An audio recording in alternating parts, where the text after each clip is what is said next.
Bonjour à tous. Dans ce podcast de français intermédiaire, aujourd'hui nous allons parler du japonais.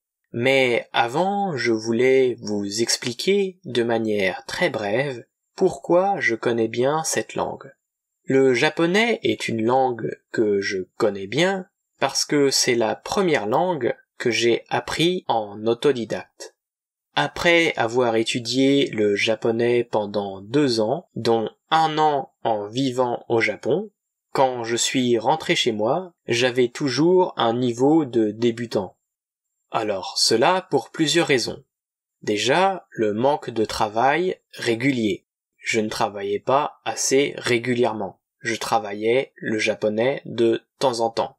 Ensuite, j'utilisais toutes les mauvaises techniques possibles pour apprendre le japonais, comme apprendre la grammaire par cœur, faire des listes de vocabulaire, apprendre du vocabulaire sans en prendre conscience, et raisonner en traduisant, ce qui est très compliqué avec le japonais.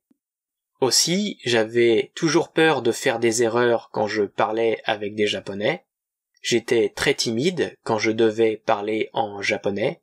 Du coup, je ne m'exprimais jamais, je ne me lançais jamais, et je n'ai pas progressé.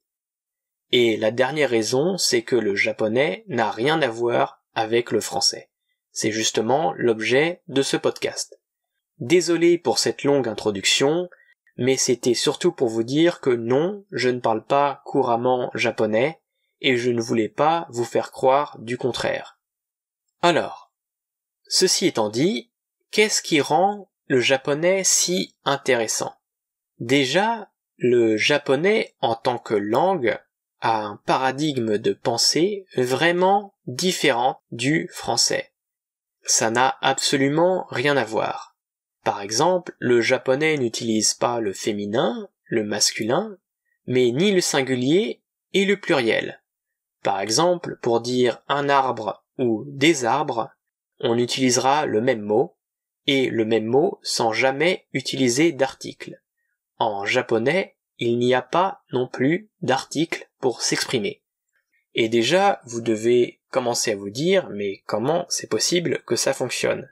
Et c'est justement ce qui est incroyable avec cette langue, c'est que oui, ça fonctionne, mais ça prend du temps à comprendre la logique de la langue.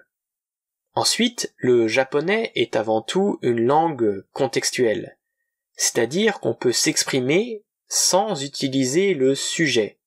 Alors, il y a un mot bien sûr pour dire je, il y a aussi un mot qui veut dire toi ou vous pour désigner des gens, et un mot pour dire nous, mais ces pronoms peuvent très bien ne pas être utilisés quand on parle avec quelqu'un.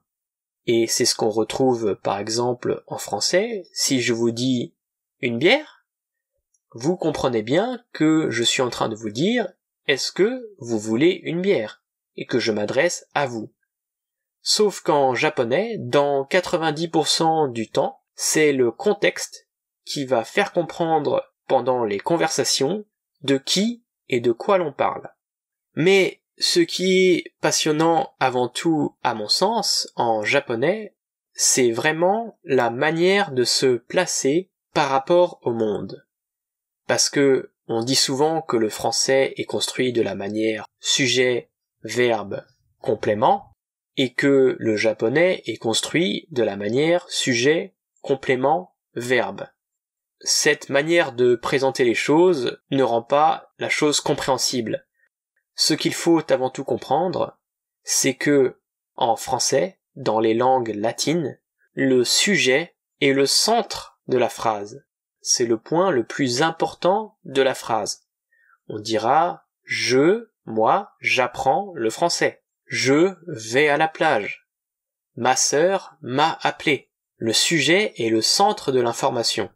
C'est pour ça qu'on l'exprime en premier. Eh bien, en japonais, c'est l'inverse.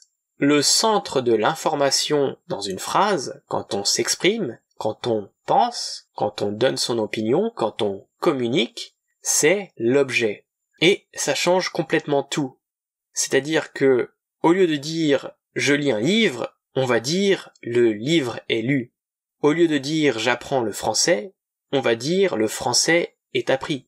au lieu de dire j'aime les études, j'aime mes études à l'université, on dira plutôt les études à l'université sont appréciées. Sachant que même là, je suis en train de vous faire une traduction qui n'est pas littéralement exacte, parce que c'est impossible de traduire le japonais de manière littérale, mais quand on dit le livre est lu, on le dit sans auxiliaire être ou avoir, donc sans le verbe être ou avoir. Et le japonais est une langue qu'il est vraiment impossible de chercher à traduire littéralement. Et c'est ça que je trouve passionnant avec cette langue, c'est que quand on la découvre pour la première fois, on ne comprend rien. C'est vraiment une langue qui remet en question de manière intégrale votre manière de concevoir le monde si votre langue maternelle est par exemple l'anglais, l'espagnol ou l'allemand. Ça n'a rien à voir et c'est absolument fascinant et ça fonctionne. Et ce que je crois, c'est que oui, effectivement, les langues influencent notre manière de penser, et je crois que c'est ce qui peut expliquer ce trait de caractère dans la culture japonaise, c'est que au Japon, l'humilité est très appréciée. Les Japonais sont très humbles. Et même si au Japon, on peut être individualiste, finalement, dans l'éducation japonaise et dans la manière dont fonctionne la société, on ne cherche pas à évoluer pour soi, mais pour le bien-être de tous. Parce que quand on parle et quand on pense en japonais, on se rend compte que, telle que la langue est construite, nous ne sommes qu'un détail du monde, et non le centre du monde en tant qu'observateur. Donc ça change absolument tout.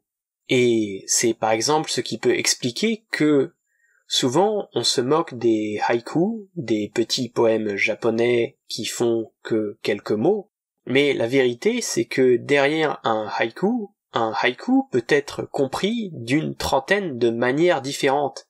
Et en fait ces poèmes japonais justement jouent sur la langue japonaise qui est ambiguë, dans le sens qu'elle n'est pas précise, elle ne cherche pas à donner une définition exacte à chaque mot.